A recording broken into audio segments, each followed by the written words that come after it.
Ассалаумағалейкум, қалдарыңыз қалай? Бүгін артрейдердің мәміле жасау кезіндегі эмоциясы туралы айтқым келеді. Ол эмоция әркімде болады. Өз сделкаларым бойынша мысал келтірсем деп едім. Мысалы, мен арада подряд 3 убыточный сделка, 3 убыточный сделкадан кейін прибыльный сделка. Одан кейін қайттан убыточный сделкалар. Так, әрқайсысы туралы. Міне 20 шілде күні болған, 20 шілде күні міне 4 сделка жасалды. Көрейік, сделкадан бастайық.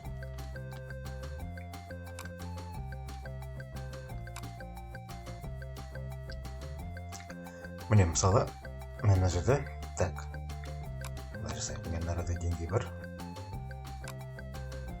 Міне подтверждение, міне бір деньги, міне подтверждение.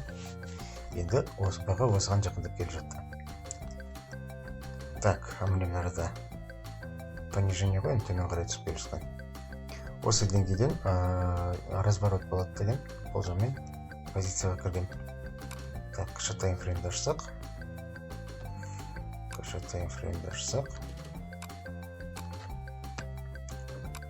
Так, 20 шілде.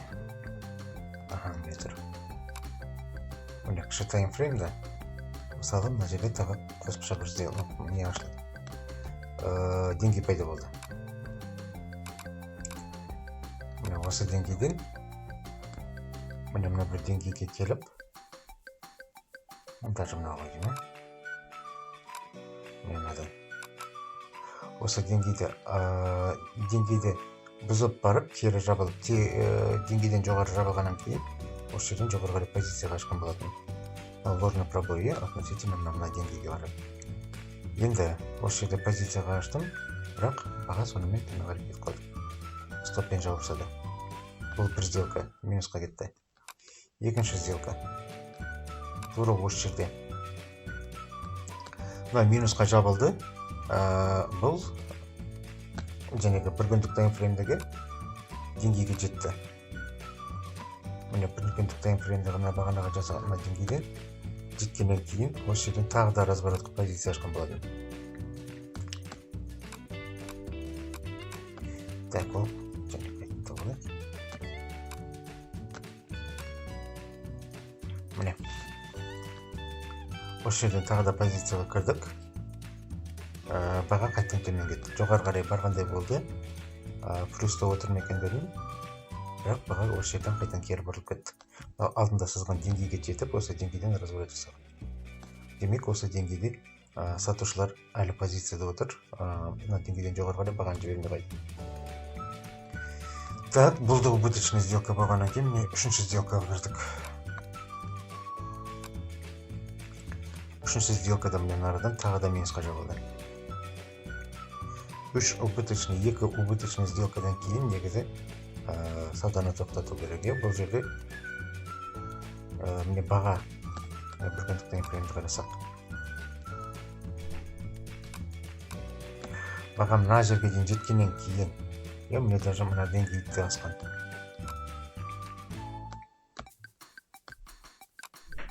Мына деңгейге де жетті.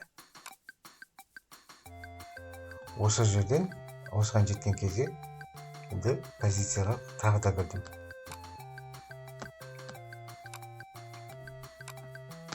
Орысша айтқанда жадность қой енді.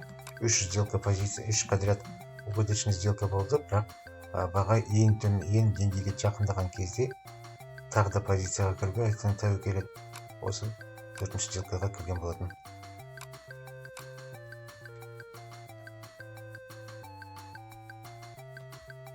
Так, 4-ші сделка мына болды.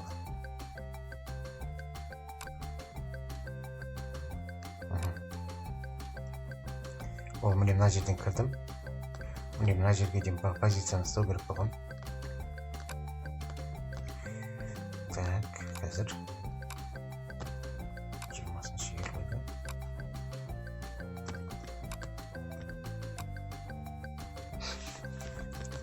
Міне мына жерде позицияға кірген едім.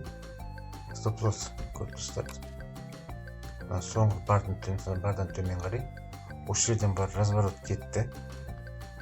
Цель, мақсат мына жерге дейін болған болады. Мына жерде негізі көрім қомақты табыс алуға болатын еді.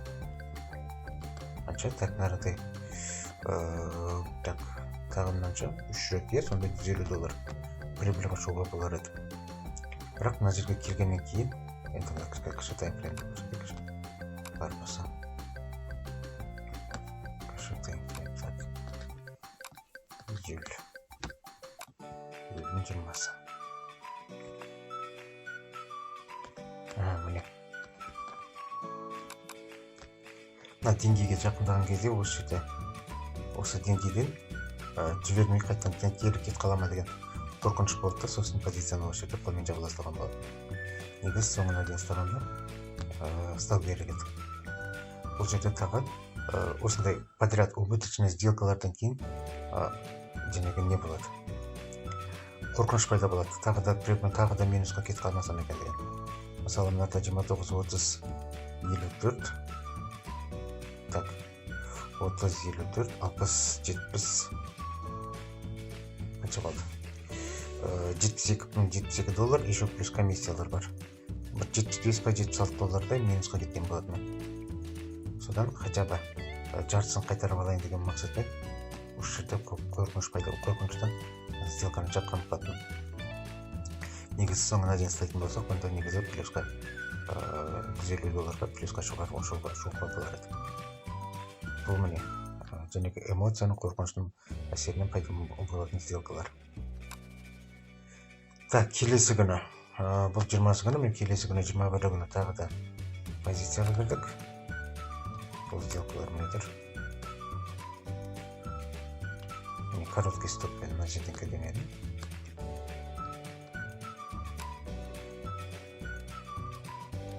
Бұл жерде неге короткий стоп өйткені мынада объем үлкен болған. Объем үлкен болғаннан кейін сосын қысқа стоп қойған болатын. Міне мына бірден жоғары қарай аса бастаған кезде жоғары кетті, төмен и қайтадан жоғары. Сол кезде бұл трендовый не ғой стратегия, мысалы коррекциядан кейін стопты қоямыз.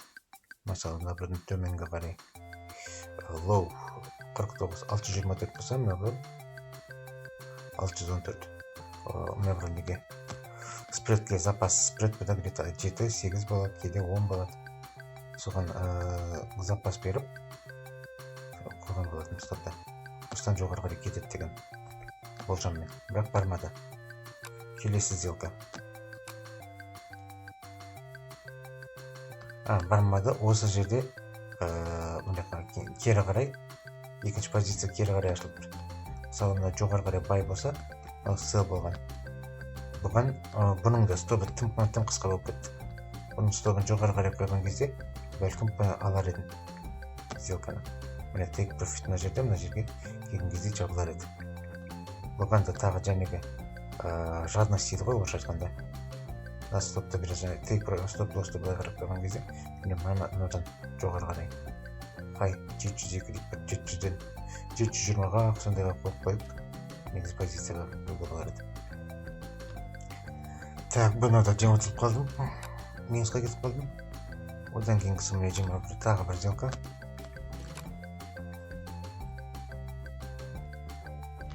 Міне бұл жерде де покупкаға кетіп қалдық.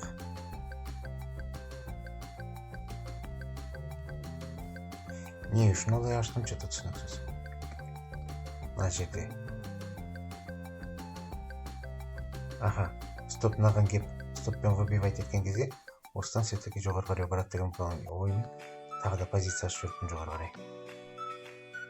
Бұл енді уже эмоциядан пайда болған, және система жайымен қалады.